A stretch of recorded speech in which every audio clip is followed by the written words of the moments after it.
people are realizing that the mortgage company, the bank, is not giving you a mortgage based on the property. They're giving the mortgage based on you. Because your house burns down, gets flooded, gets knocked down through an earthquake, guess who's still going to pay the mortgage the next month? What happens if you pay off your house and all your money's trapped up in the equity and you don't show an ability to repay? You've been laid off, AI's replaced you, you don't have a job, you're sick, and you can't work? Great, Mr. Homeowner, here's your $300,000 equity. No problem, with potential, may give you access to it. Show us your income. I ain't got no income. I got laid off. Sorry, sir, been overpaying us, but we can let you access your money based on our terms because... Well, welcome back to Solve for X, the podcast that exposes the myths, mistakes, and marketing behind your money. I'm Jeff Gaudette, and as usual, I'll be your guide through the money maze. I am excited. Today's kind of a special day. I've got a friend of mine, longtime friend, Matt Sapaula, joining me. Matt, I'm going to give you your flowers here at the beginning. I hope that's okay. Okay. Marine Corps veteran, founder, co-founder of PHP Agency, leader of the Money Smart movement, host of both the Seven Figure Squad as well as Just Earn It on YouTube, and also the man behind Cigars, Wealth, and Whiskey, where he recently hosted and interviewed one of my favorite human beings, actor, comedian, Marlon Wayans. Matt, welcome to the Solve for X show. Jeff, I'm honored to be here. You're a longtime friend. You have got such high class and character.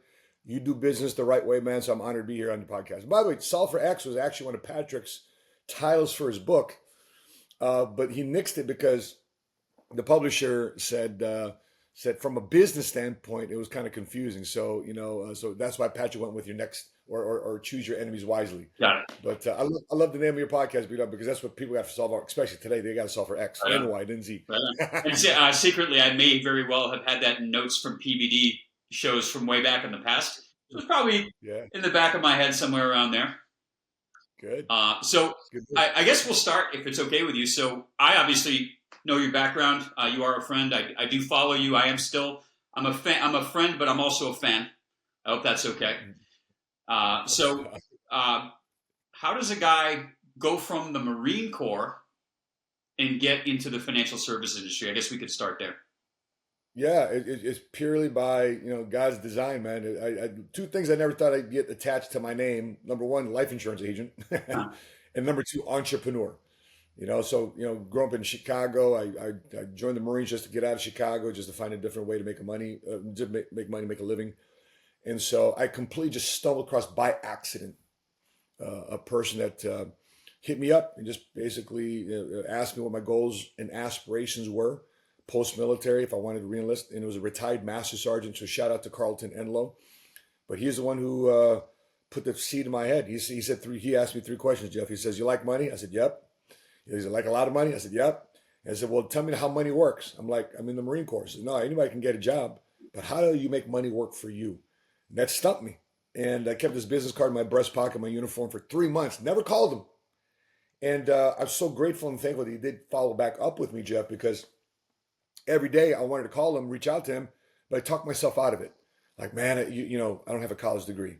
What do you know about finance? You just filed bankruptcy. What do you know? You're going through a divorce. You're a horrible example of being in financial services. So every day, brother, as much as I wanted goals and dreams and aspirations, the negative talk in me was shut me down until he finally followed me like 3 months later. He called me on the hang. He's listening. I'm out. Because this was the day before cell phones. Oh, yeah. This is the day before, you're talking about 98, 99. So he called the base locator, Marine Corps Air Station El Toro in Southern California, and called some of his old buddies in the Marine Corps to find me. He gave him my last name. They searched for all the base records, were finding, and finally found my unit, and follow power in the follow up, huh? Yeah, there's some magic in the follow up. I love that. I've actually heard the story before, but I thought it was important context for everybody. So now you've written several books at this point. Yep. And this one hit different for me, and I guess I'll tell everybody why up front. I hope it's okay with you if I foreshadow a little bit here, or frame it up a little bit. But I was in the mortgage industry in 2007, 08. That was the end of my days in the mortgage industry, as a matter of fact. And I saw it all go down. I saw people in high equity positions in their property that were anywhere from 60 to 90 days away from bankruptcy. So when everything sort of hit the fan, per se, and the real estate market fell apart, and some people lost jobs and a lot of ugliness. Foreclosures started to happen, and a lot of Yeah. the people, and I know we're going to be getting into this, had a tremendous amount of equity in their homes. And I don't think that I really, because I didn't see, just because I wrote a lot of mortgages, I didn't see the bank side of what's appealing for foreclosure, right? Right. How do I identify the one I want to take? The one that's paid in full, or the house that's mortgaged all the way? There's just no equity available in it. Which one's appealing to me? And so it was really interesting for me to see that the hard way. We're going to dig into that, obviously, right here. So I guess for you, from your perspective, you've been in the industry for a long time. What was it for you? You have a tremendous amount of ideas and wisdom that you can share with people. Why was this the book? Especially for times such as this. We're facing some of the similar things that you and I saw in the mid 2000s to late 2000s, Yeah, which is a lot of people getting involved in real estate very easily. Brother, when I moved from Chicago to Dallas, and we went on realtor.com to look for a place to rent because we didn't want to buy yet. We wanted to find out where we want to live here in Dallas, find what where schools and communities we want. So we wanted flexibility. So by the way, we've been, my wife and I, we moved here. We're deca millionaires already. We got liquid cash, but we just wanted to rent yeah, because we didn't know we wanted to anchor ourselves here before we eventually landed here in Frisco. But we wanted to rent. We're in Louisville, which is maybe 15, 20 minutes down the road, and couldn't find anything, Jeff. Couldn't find anything. So as soon as something came up online, we just had a date. We were moving. We had movers done, but no place to live yet. And by the time something came up, right here in Louisville, right away, sight unseen, we rented it. We went to the agreement. Let's get it off the market like that day. yeah, Nothing was for rent. And if you had property, it was getting 15, 20 offers above asking price. Similar to what we saw in the mid 2000s, right, Jeff? We saw that happening in a mortgage and real estate bull market for those two, for mortgage. And I was even thinking in mid 2000s because the guy I was rolling with in jujitsu, he's like, I'm getting out being a teacher and I'm doing mortgages. My brother's recruiting me to California to sell mortgages. yeah. And he's making 20,000 a month. I'm like, I don't need insurance. I'm just making 5,000, 10,000 a month. I'm just getting started. And I'm like, geez, maybe I should go in the real estate market. Maybe I should go inside real estate or mortgage, something like that. And then that's when you and I stumbled across, misfortune and understanding, wealth, equity, home equity management, and life insurance, etc. So thank God I got that training, Yeah. right? And so I stuck with it, and then I'm seeing the same similar patterns when equity skyrocketed, and now time to time, different element this time around. Where back then it was imploding because mortgage-backed securities. This time it's imploding because people just can't afford to buy a house. People just can't afford. The average person today cannot buy the average starter home in America today. The average homeowner is no longer in their late 20s. The average homeowner is down in their late 30s. Right. So I talk about four different people inside the book, which is being a complainer. You can be a drainer. You can be a container, or you can be a gainer. The four different perspectives of how you look at well-being. And there's nothing wrong with renting. But I rented with purpose. There's a reason why I was renting. I knew eventually I'd be an owner. And right now, I think a lot of people, they're just renting just because of the default system without any strategy behind it. And so that's why I want to introduce different ways to look at the current economy based on what you and I experienced in the 2000s.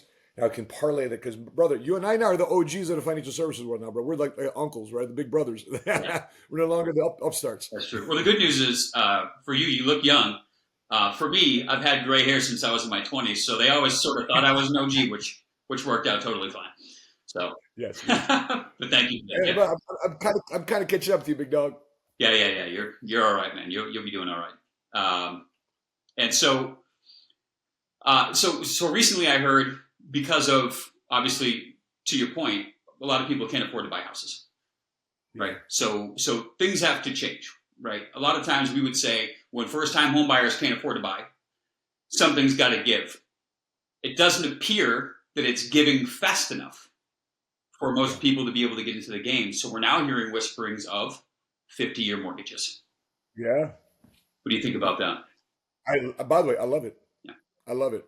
Now, the reason why, so there's two aspects to it, right? Like, oh snap, you're gonna pay a mortgage to the day you die. People are doing that right now.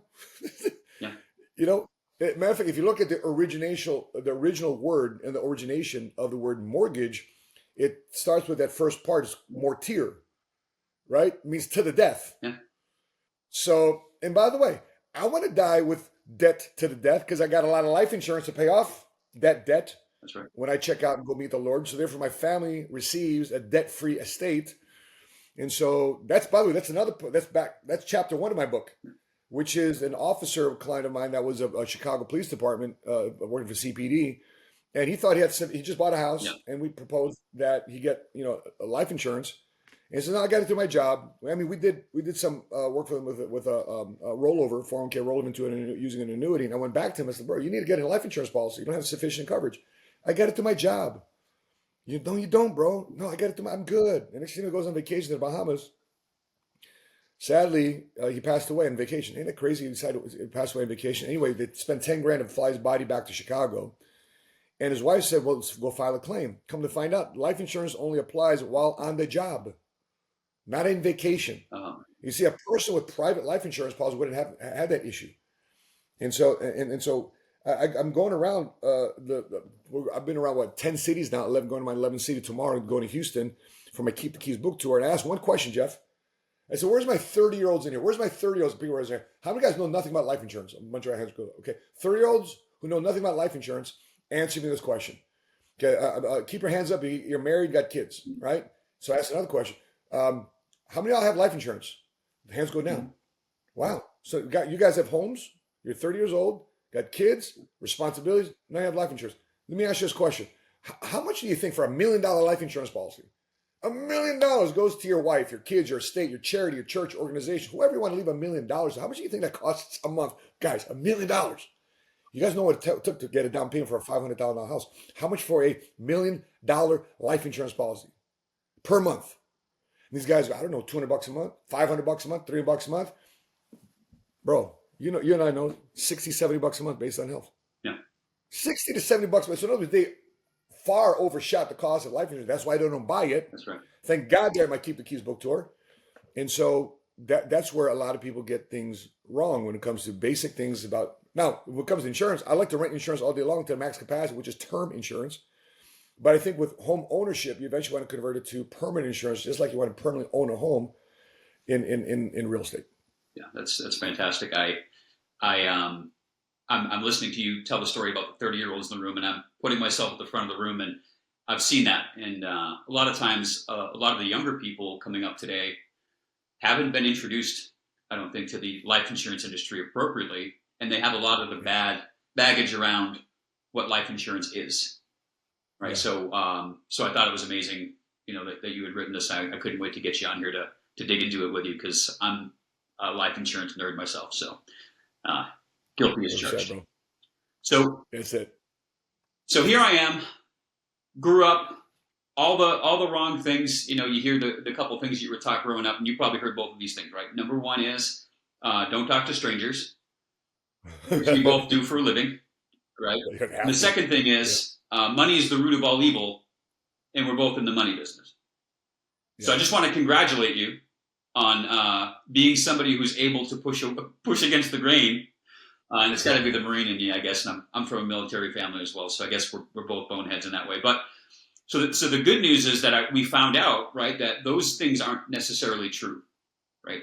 Money is not the root of all evil. In fact, it amplifies, I believe, who you were before money. That's right. Right. That's right. So that being said, one of the other things that I was told to, when you purchase your first home, your job is to make sure you pay that off as fast as you can, so you can build as much equity as possible, and then that way you can retire debt-free. Yeah. What do you think about that?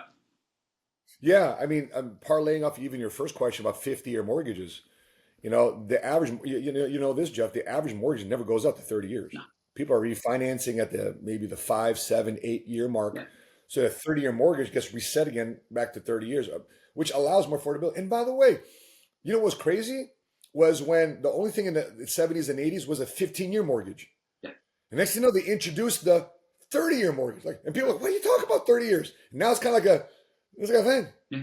But I love this move because it's showing that our president is looking for ways to economically stir up America because that's going to drop the overall monthly mortgage payment and drop the cap. And by the way, all the real estate investors are saying, yeah, let's do that because it's increase the cap rates of the real estate the investment properties because now they're increasing their cash flow because they can now reduce what they pay outflow in terms of the mortgage and Right. keep more of the profits from the rent. That's right.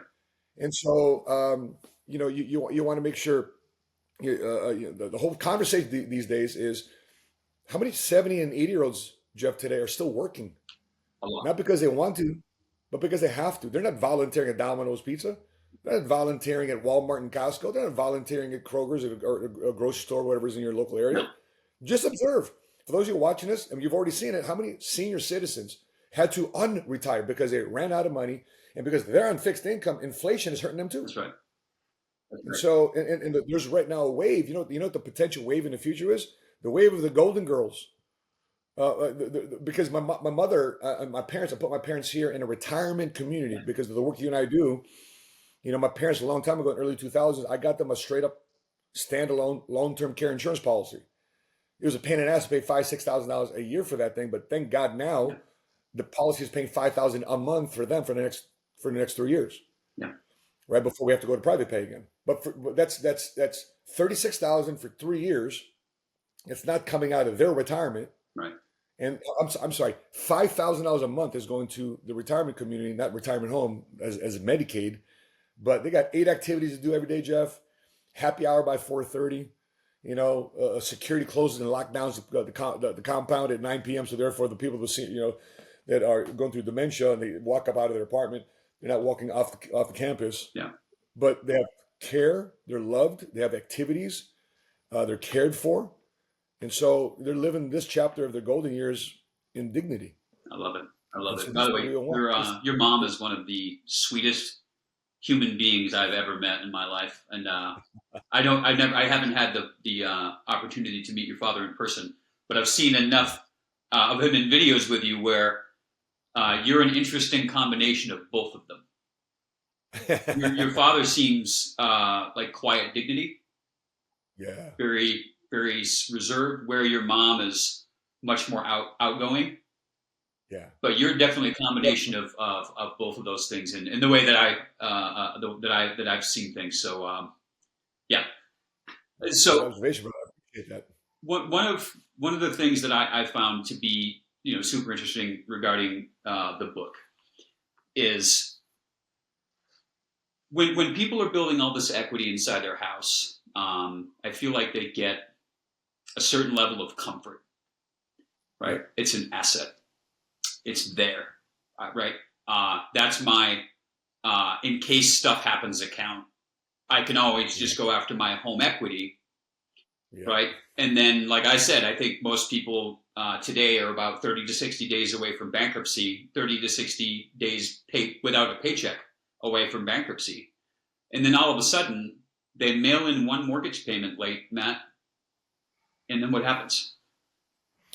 Yeah, they go into default, right? And then if they don't continue to pay that mortgage, they then go into foreclosure. Yeah. You know, so the irony of this, and think about this too, Jeff. Think about all the fires in LA. Think about all the hurricanes that just knocked down Yeah. homes on the East Coast, West Coast, the fires in Maui, the earthquakes, right? And everybody's insurance premiums going up for the homeowners insurance premiums because the insurance companies lately have been paying a lot more claims more than normal. Yeah. And a lot of these life insurance or these property and casualty insurance companies, they can't afford to stay in business if they keep issuing policies. They don't increase premiums, and majority of them completely pulled out of California already. And our people are realizing that the mortgage company, the bank, is not giving you a mortgage based on the property. They're giving the mortgage payment based on you. Yeah. Because your house burns down, gets flooded, gets knocked down through an earthquake. Guess who's still got to pay the mortgage the next month? You, and you don't have a house to live in. That's right. So that when I saw that, it was a reminder for me. That's why we got to write this book. And when I'm doing, people are shocked. When I'm sharing this on my Keep the Keys book tour, people are shocked. I gave a story of a guy in Brooklyn who rushed to pay off his house. He bought a house in the 90s for $400,000 of brownstone. Yeah. And now it's an $800,000 property in Brooklyn. And he forgot to pay the water bill to the city of New York. And the city of New York put a foreclosure lien on his property, even though it's completely paid off. Oh yeah. So those are some of the crazy things today. What happens if you pay off your house, rush to pay off your house, and all your money's trapped up in the equity, and you don't show an ability to repay? You've been laid off. AI's replaced you. Uh-huh. You don't have a job. You've been, you're sick. Worst case, you're sick and you can't work, and all this equity is trapped there. And they say, great, Mr. Homeowner. Here's your $300,000 equity. No problem. With potential, may give you access to it. Show us your income. I ain't got no income. I got laid off. Blah, blah, blah. I'm sick. I've been, dealing with a change in health. Sorry, sir. I know you've been overpaying your mortgage company. You've been overpaying us, but we can let you access your money based on our terms because we're in charge. That's right. So that's how I talk about being a drainer or a container. You're draining money from your checking account to fill up the equity of the bank account, a bank's bank account. That's right. Right? You have a container of money, but you have no access to because you don't control the rules of that container. I mean, at least you got a container of equity. But now, how do I transition from being a drainer, container to now being a gainer? Meaning I'm using multiplication and leverage to my benefit, which of course requires discipline. But if you can invoke a little bit more discipline, because when you're a homeowner now, you kind of say I'm a little bit more financially sophisticated because now I have assets going. So I got to increase my bandwidth when it comes to financial literacy. And that's what we're doing with the book in the national book tour. Yeah, that's great. I might need a case. I might need a case of the books because for me, it's way better for them to hear it from you, right? And I can point to you and say, I told you this is what I've been telling you. It's just true. It's just true. Yeah. So okay. Well, I guess let's would you mind getting? We can get a little bit more granular on the concept itself. Sure. So, let's say I have a client and they come in and they're sitting down and they say to me, "Hey, I was told I get the 30-year mortgage or maybe get the 50-year mortgage, and but what's recommended to me is actually, if I can afford it, pay the 15-year payment. Yeah. Right, pay that 15-year payment so I could pay it off even faster." Or maybe I apply the biweekly payment method. So therefore, I'm actually paying an extra payment every single year because the great news, and this is what the bank told me, this is them speaking to me, the bank told me if I do that, I get to pay the mortgage down faster and increase my equity. Yeah. So it's a setup. It's a setup. yeah, but I mean, it sounds like it makes sense, right? Yeah. What part of that would you push back on? I push back on it because the more you pay the equity in your house, the more you give the bank, the less secure you are and the more secure they are. So who's the most important person here, in my opinion, is you, the homeowner. Right. You're the one grinding and paying the mortgage. You're the one maintaining it. You're the one doing the HVAC and the roof maintenance and flood control in the basement, etc. You're the most important thing because you've got that responsibility. So I want to make sure we tilt this to gain the favor of us, because if I just simply redirect, I interviewed Gene Enraman in 2009. He's an economist for the Federal Reserve Bank of Chicago. Remember my old radio show back in the day called Money Smart Radio? Of course I do. But we're talking about 09. We're talking about 15, 16 years ago. Anyway, I interviewed him on a radio show. I said, Gene, you did the math. You did the algebra. You done the fancy algebraic equations of what logically and mathematically makes sense. If you read his white paper, by the way, I'm sharing something that you don't have to buy. Go search trade-off of mortgage prepayments versus tax-deferred retirement savings. Gene Enraman from Russia. Okay? Mm-hmm. And I taught them, listen, I don't know why people in America don't get the fact that you got to take care of yourself first before the bank. And this guy, an economist working for the Federal Reserve Bank in Chicago. Yeah. Because in Russia, we didn't own anything. We couldn't own anything in Russia. To come to America and think that Americans can own something and you don't better steward and manage the money, the finances that have been bestowed upon you here, people would wish they had this stuff in Russia when I was growing up.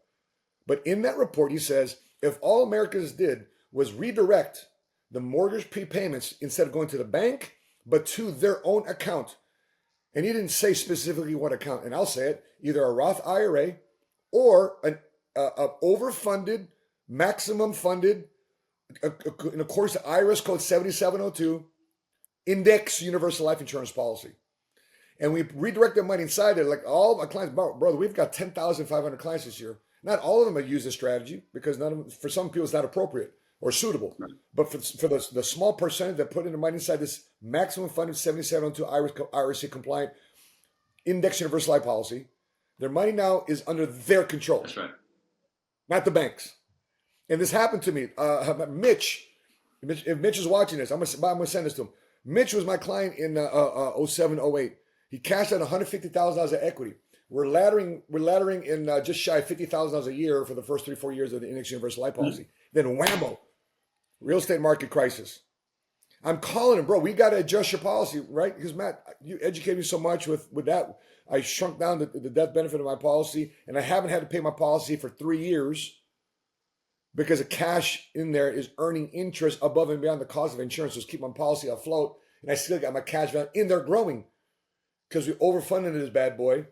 And so, and I ran into him at the car wash. I said, "How are you gonna call me back, bro?" I said, "Man, I've been doing so much other things like my real estate properties. They all went under." Yeah. But thank God, Matt, one of the best things I did was put my money there because even though I may have lost the value of my house, I didn't lose the equity in my house because the equity is not in the house; it's inside my side account, which he used in Index Universal Life Policy through Allianz. Yeah. We don't have to get into the which type of insurance policy is the best and those types of things. That's the forever debate, in the insurance world. I think personally, and I think you might agree, I think the best one is the one that you have in force when you die. Bingo.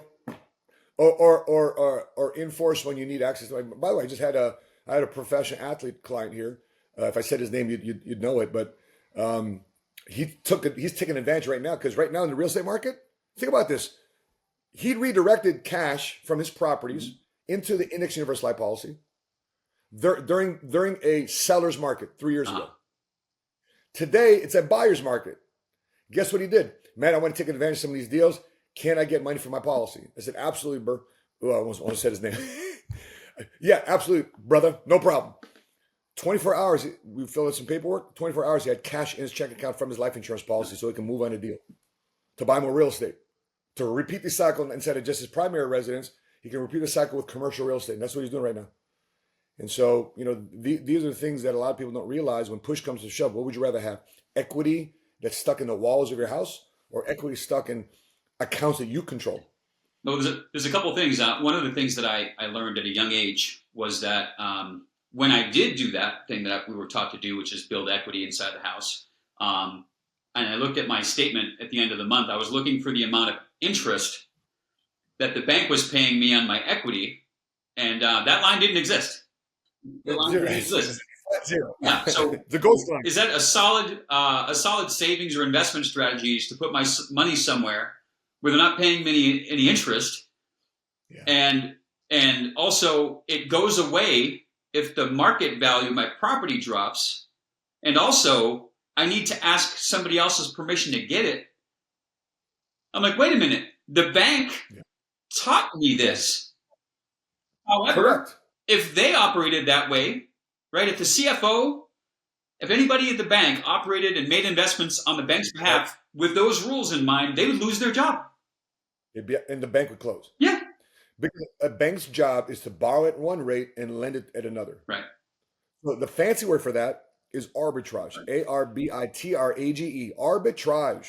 Yeah. In other words, you go to one side of the bank, they pay you 3, 4, 5% for a CD or high yield savings account, whatever it is.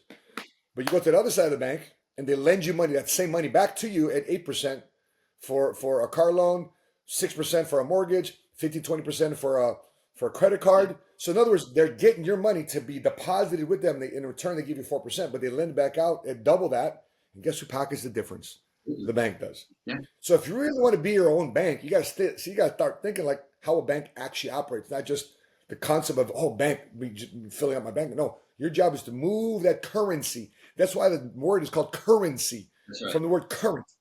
The money's got to flow, not just get stuck there and be still water. So one of the upsides, I think, of sort of the day-to-day for you, right, in the financial services industry is you're able to educate, because you guys bring a lot of agents into the industry, right, which is amazing. Without PHP agency, for example, or the Money Smart team, specifically, that we would have a lot less educated agents in the industry.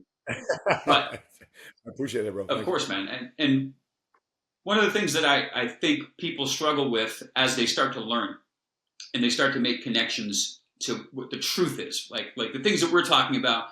Oh my gosh, that's true. The bank told me I should do this, this, and this, but they would never do that because that's silly to not be liquid, to not have access to my money, to have to ask permission. But they told me I should do this, and then they go home. And so you're a married guy, your beautiful wife Sheena.